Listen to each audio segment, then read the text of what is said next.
You're listening to the B&H Photography Podcast. For over 40 years, B&H has been the professional source for photography, video, audio, and more.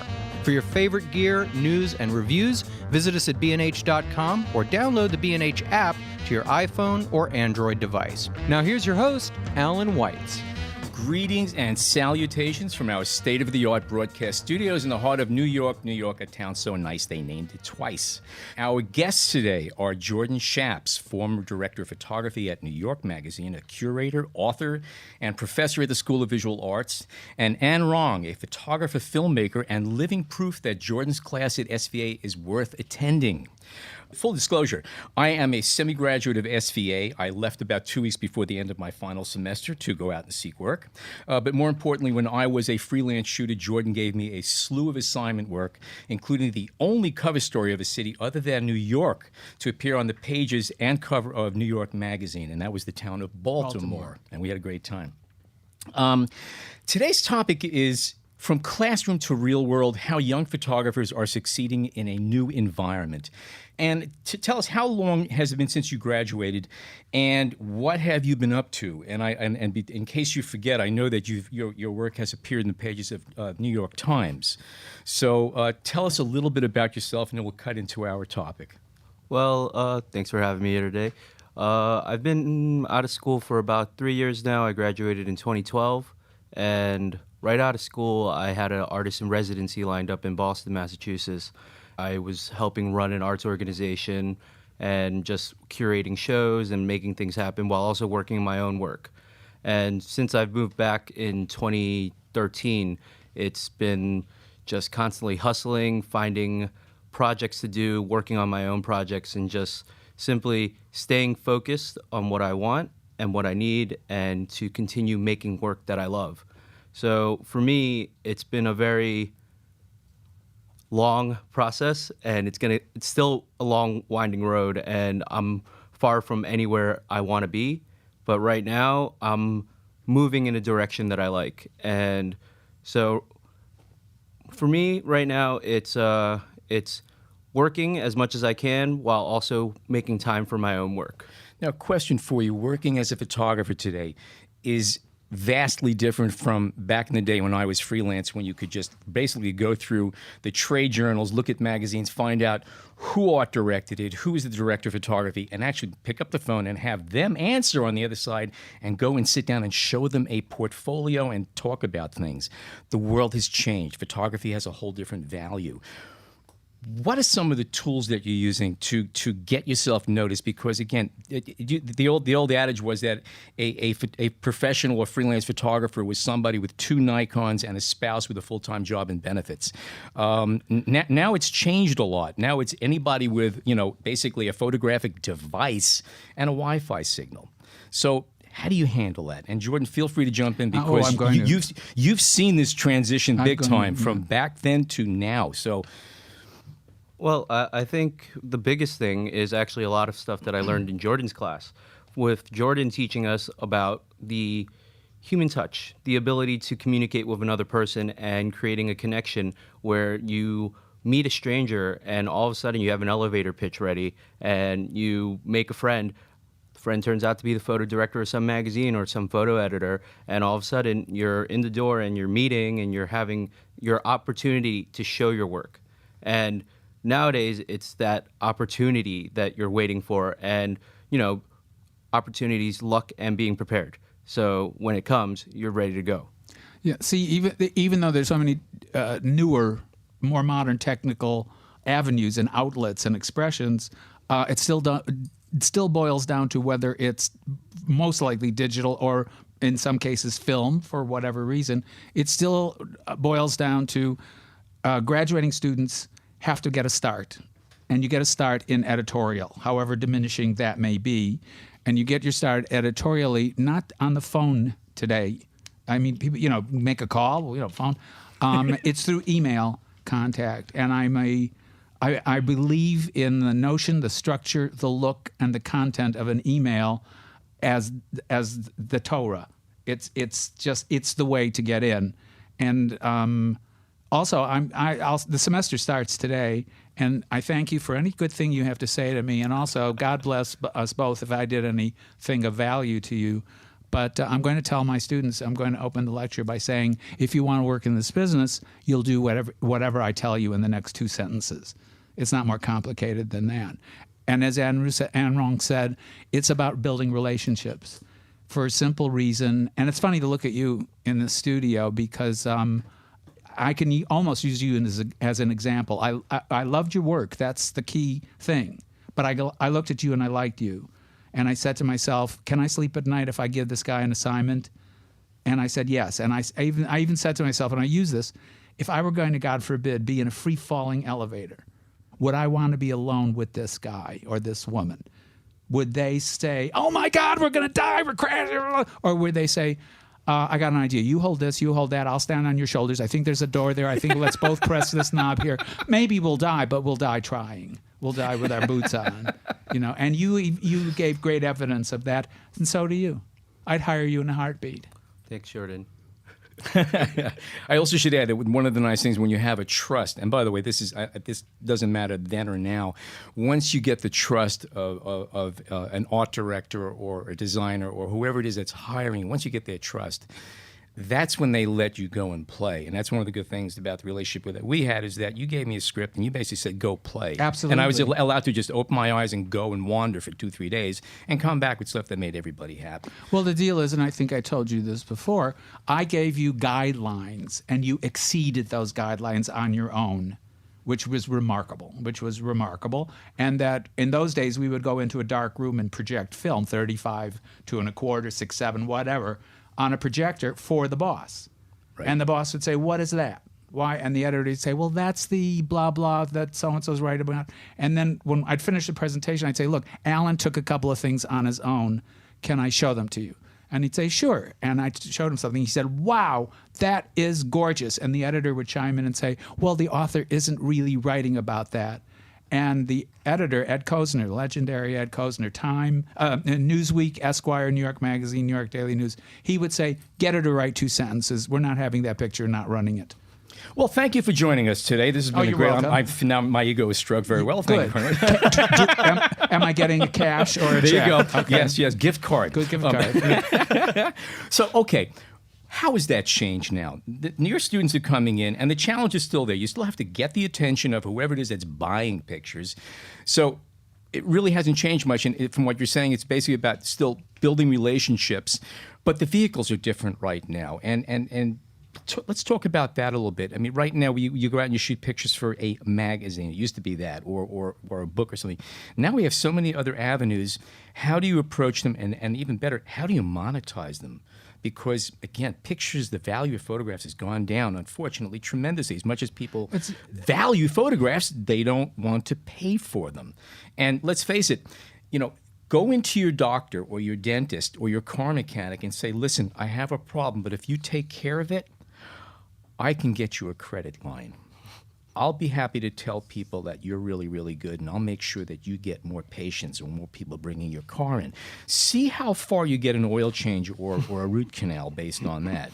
And that's what's coming down to photography quite often is that, they're trying to say, but just getting your name out there is value enough. And obviously, I tried feeding my kids credit lines, and they just were never satisfied with them. So how do we deal with that? Because that's a big thing today. Everyone's got a camera and everyone's really good, and there's a zillion competitors. Well, I will tell you something that has a downside and an upside, and that is once someone gets a high quality smartphone in their hand and they take pictures, they suddenly devalue the fact that you might need more than 5 seconds of their time to take their picture for the cover of X magazine. So but on the other side, certain components of the business have not changed, and I can tell you what they are very simply.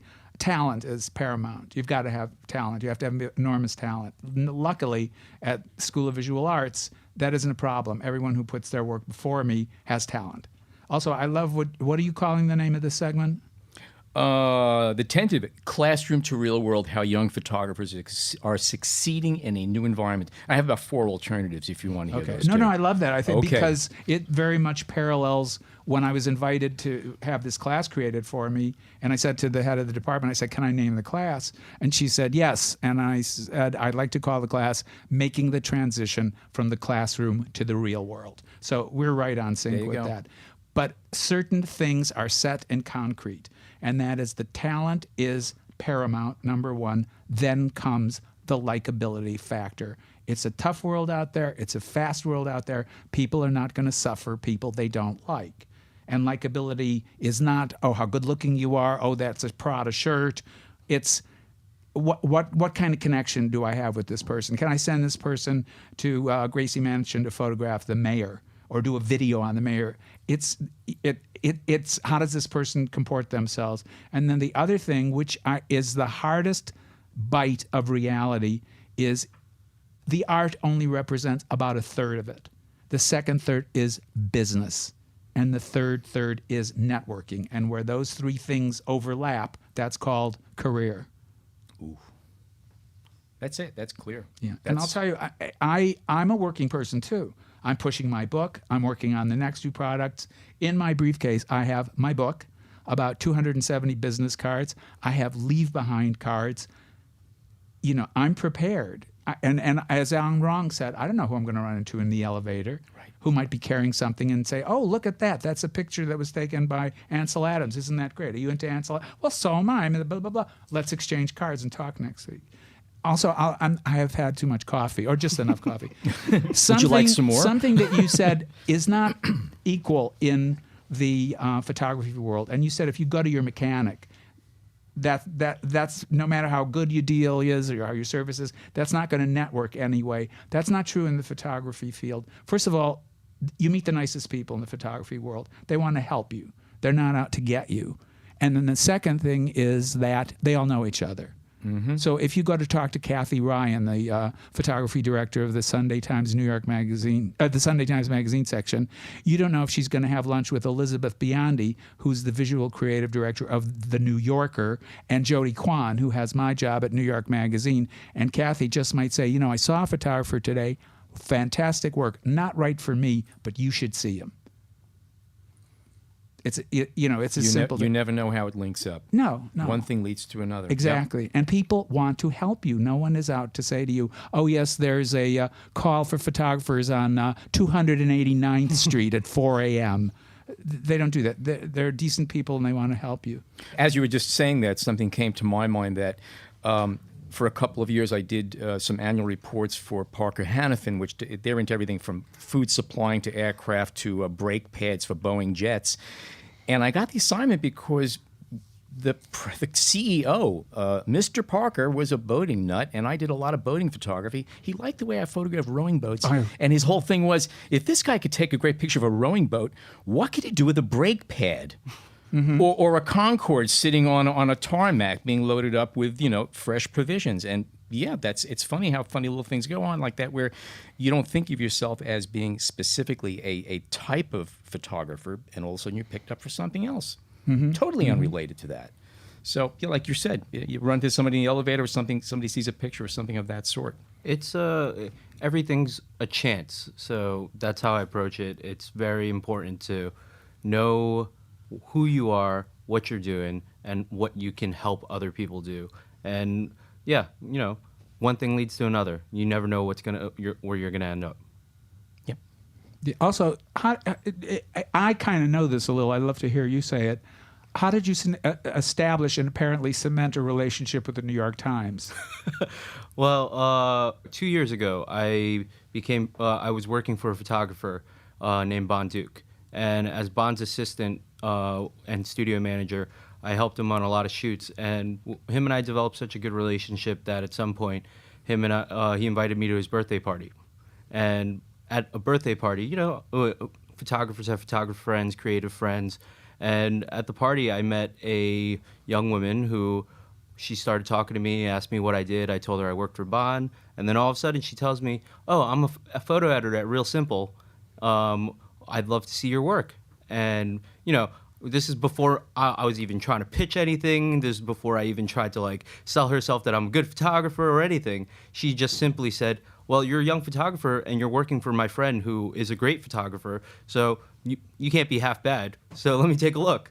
And so we developed a relationship, real simple. They're a great magazine, but my style's not really for them for most of what the magazine is. But eventually that photo editor, she left Real Simple and she called me and she goes, Anurag, I'm going to the New York Times. Do you want to shoot for me? And I said, yes. Why would I not want to? So Why should I? Convince me. Who was that? her name's Eve Lyons. Okay. She's also an SVA grad. So the thing is, with her, she saw potential in what I did, and she was like, hey, I see what you can do, and here's a direction that I want you to take. So my first assignment was actually shooting for the Vows section. Oh, sure, yeah. And so she said, I love the way you capture romance. I love the way you capture like life happening as it is. Now go photograph this mermaid wedding. And some brake pads. And some brake pads, yeah, you know. So my first assignment was on a boat on the Hudson River photographing a wedding. And so, you know, at this point, I'm thinking to myself, I'm fortunate enough to be working. I'm happy to be working. I'm shooting for one of the best publications in the world. And what am I going to bring to this?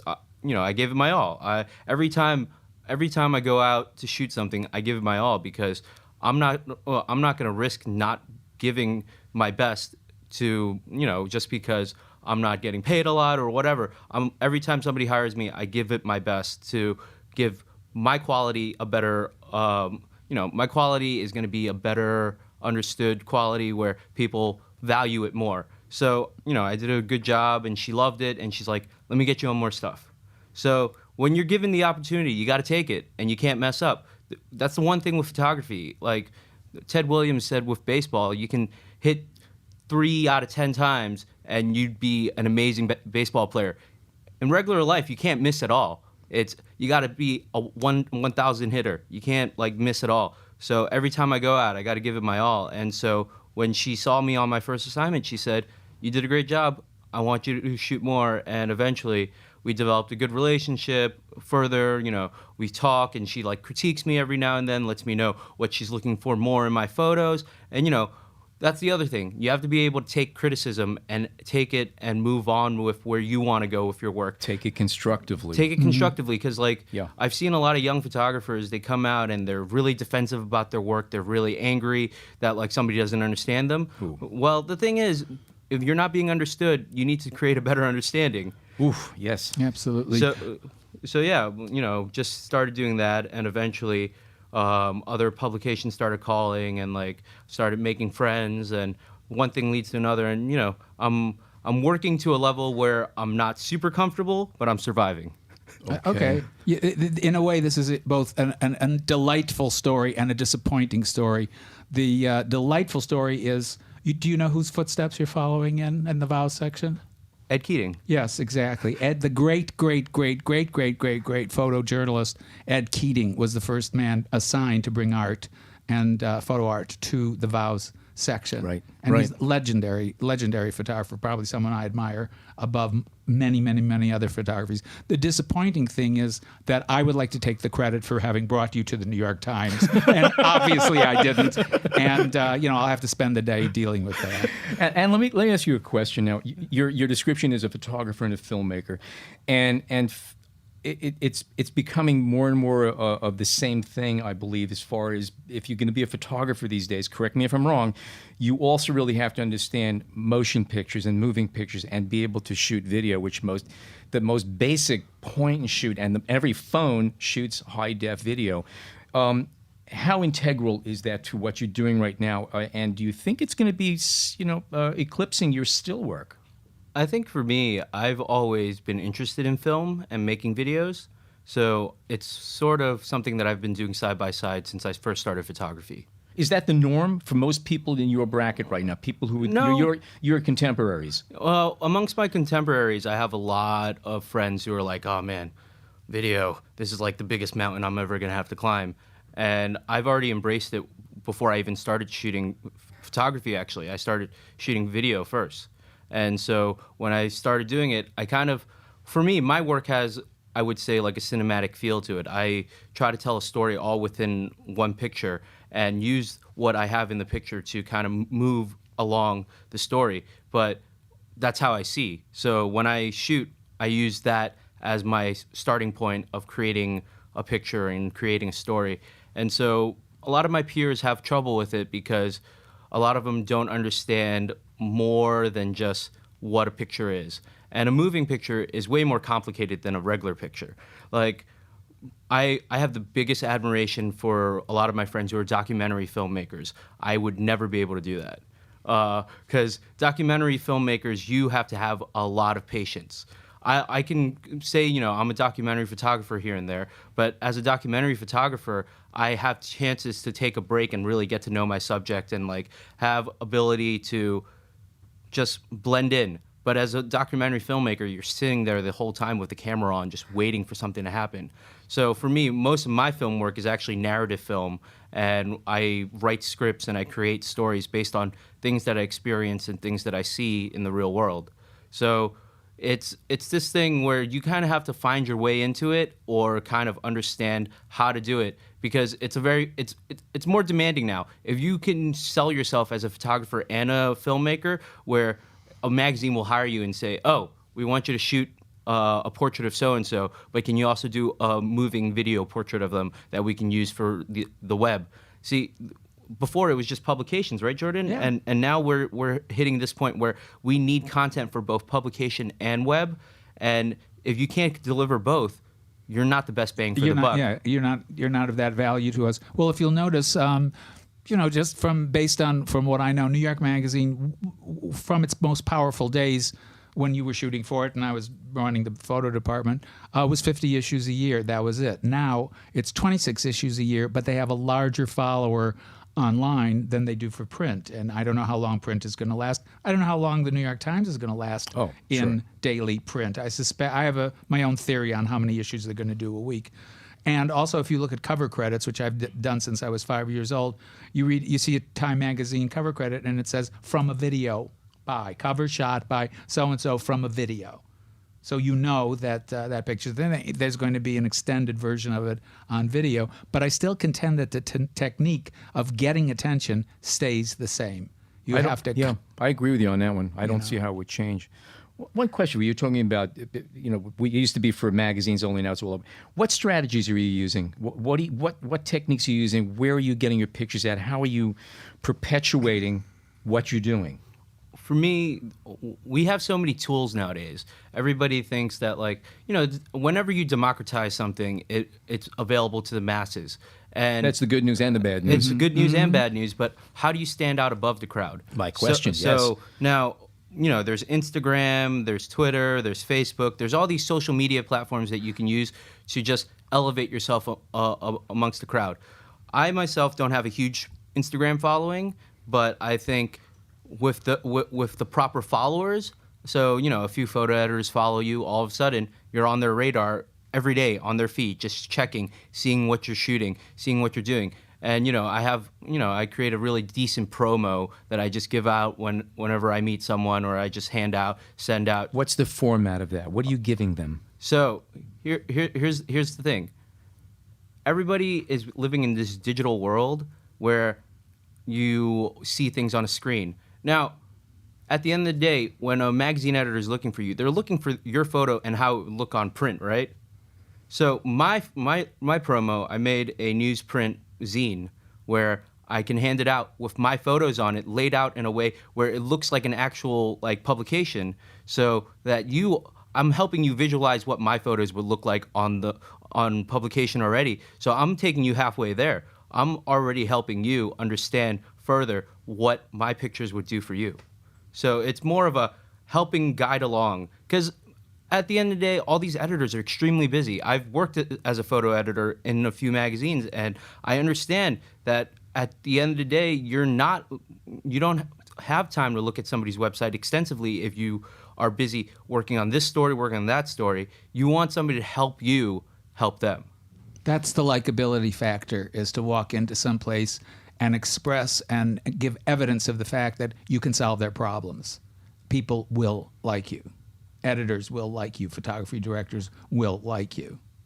Did you learn that in his class? I'm just curious. I did. Well, I think in general you have to be a good person to work in this industry, because if word spreads fast, if you do something bad on set or you do something that's very questionable, word will spread quickly, and all of a sudden you're not going to be working 5 days a week. Oh, that's true. You need to be a nice person. You need to be a person who is likable and not one of those people who just kind of push things in the wrong way. Because as a photo editor, I've sat at a desk answering the main line at Time Magazine. I've had some crazy phone calls before, and people calling in saying they want to show me work. So I was like, all right, I'm going to be a nice person. Send me an email, show me the website, and if I like it, I'll pass it on to my superiors.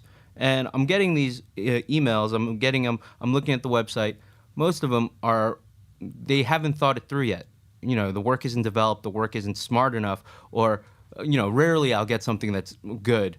But if it's really good, you'll find a way to get it to the right person. There are so many websites like Feature Shoot, Photovisura, even like VSCO, the visual supply company. They have a great way of just displaying your work. So if you really want to show your work out there, there's ways to do it. You just have to be willing to sell yourself in a way where people like it. There's ways to sell yourself on Instagram. There's ways to sell yourself on Tumblr. You just have to understand your audience and know what gets out there. Well, two good things. Number one, when you were a student of mine, I don't know if you recall this, I remember where you sat. I used to call you Ann Right Zoo, not Ann Wrong. You were right about everything. And also, I think you're the most recent SVA graduate, former student of mine, that I've ever invited back to lecture my class. You just got it. You just got it. And it's really important. It's almost like trying to teach someone to breathe. And they say, I don't need to know how to breathe. I know how to breathe. Yeah, but do you? Do you? Do you? In terms of... And also, it's a business. It just is a business. If you consider yourself just an artist, you're going to be in trouble. You have to be willing to have people skills, as he said, likability, which is what I call it, and business. And also, you do, unfortunately, have to address what you brought up earlier in terms of what is your worth and what are you willing to do for either little or no money. You have to assess that and ask your colleagues and find out. It's a helpful business. But the metaphor I make is that if you were in law school, let's say you're in your senior law school, law firms would send recruiters to you to interview you and meet the top people, and you'd graduate from law school and you'd become a junior partner on the masthead on their stationery. If you were a medical student, clinics and pharmaceuticals and hospitals would be sending recruiters. There are no recruiters for photographers. There are hardly any agencies hiring for photographers except for major photo agents, and they're not going to take a chance on a newcomer.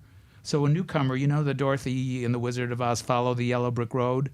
There is no yellow brick road. You have to do something that creates a yellow brick, put it down, step on it, do something else that creates another brick, step on it. You have to make your own yellow brick road.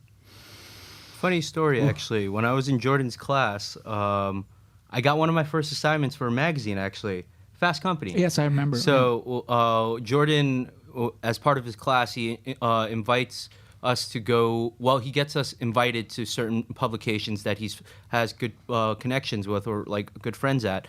And we ended up going to Fast Company, and Jordan said, hey, remember, this is a magazine that is open to using young photographers. It's open to new talent, so come with your A game. So, half my classmates, they decided it was, I have my other work to focus on. I have all these other things to do. I brought my whole damn portfolio ready to go. I edited, I had it ready, I had the presentation prepared, and 2 days later, the photo director calls me and says, hey, are you available to shoot something on Thursday? And I said, yes, I am. And No, it was your first mistake. You say, let me check my schedule. Okay. I have to call Anna Wintour and see if I can be free that day. But yeah, so it was like I went in just hoping somebody would look at my work and maybe give me some advice. And 2 days later, I get a call to go shoot something for them. And Jordan helped me get into that process. He taught us the correct email etiquette. He taught us how to, sell ourselves very, very well. And again, problem solving. You as a photographer are a problem solver. They have a problem. They want a photo. You're going to provide it. You have to provide the best solution possible.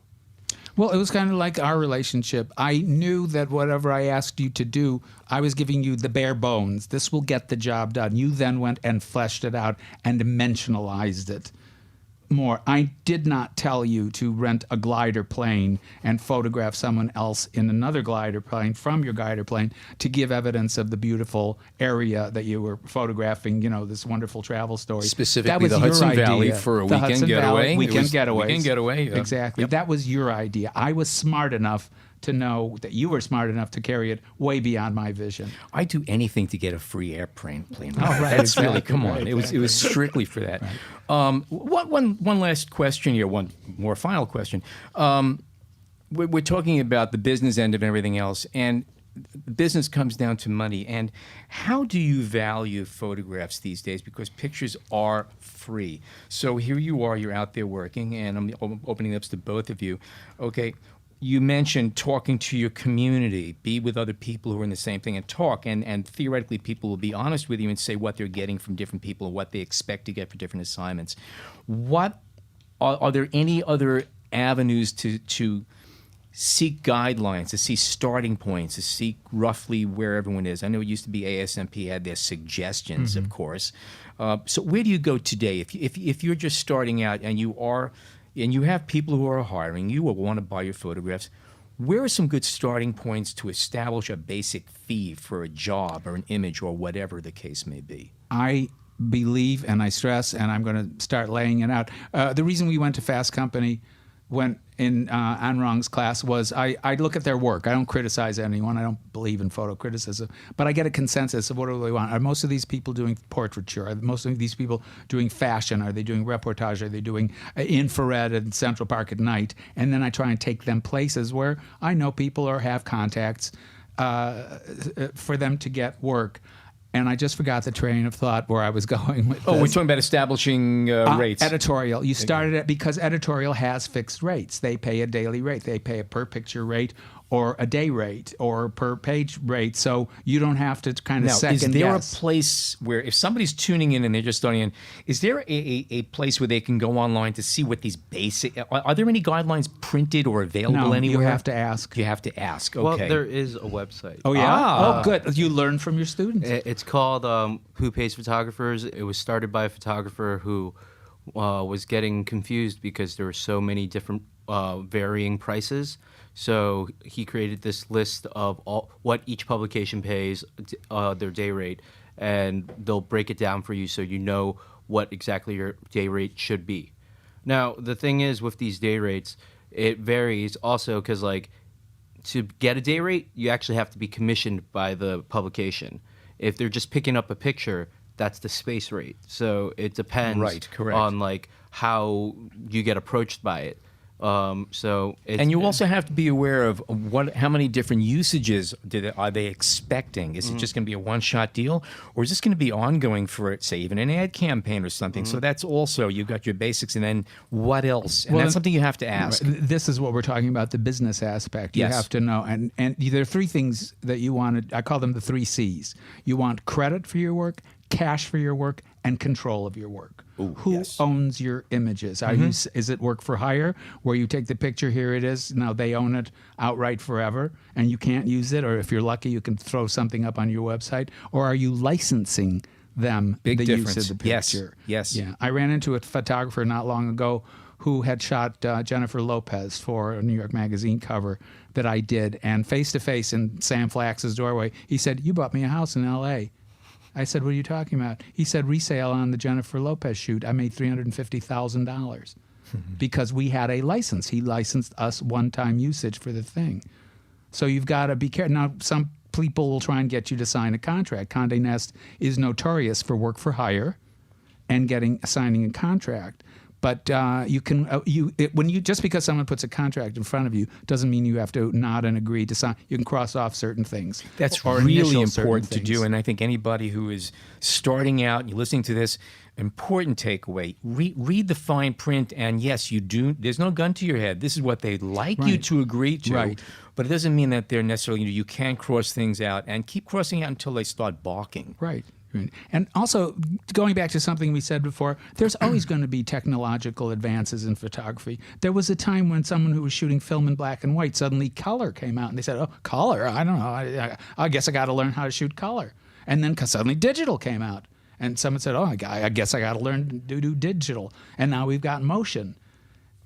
There's going to be something tomorrow that none of us in this room know what it's going to be. And there's going to be something more complicated and more fluid 2 weeks from now. You've got to stay abreast with it. But I still contend that, as we were talking before, problem solving and how you present yourself and how you get the trust of someone who has the possibility of presenting your art and paying you for it, that's going to be a given. Maybe the technique of that'll change from phone calls to emails to who knows what in the future.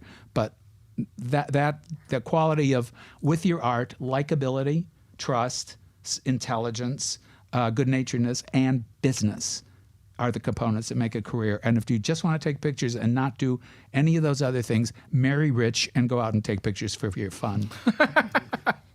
Well, on that note, I think it's a perfect time to sign off. And before we do that, Ann, can you tell us about some of your upcoming projects, things that you have happening right now?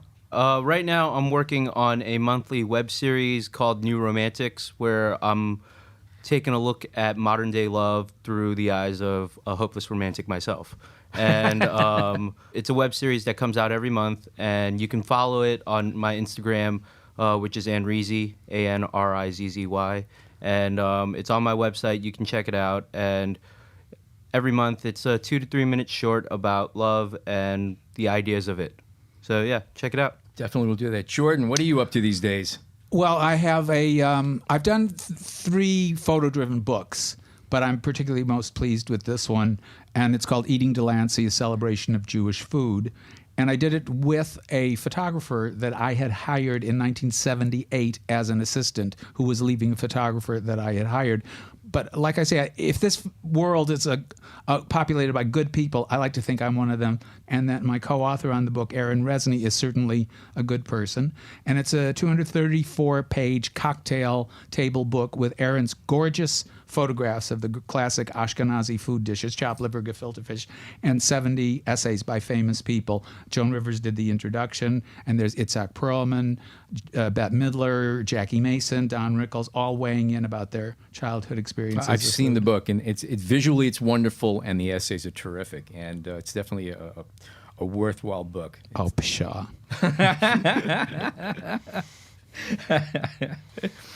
Well, this has been a terrific podcast. Very enjoyable, very informative.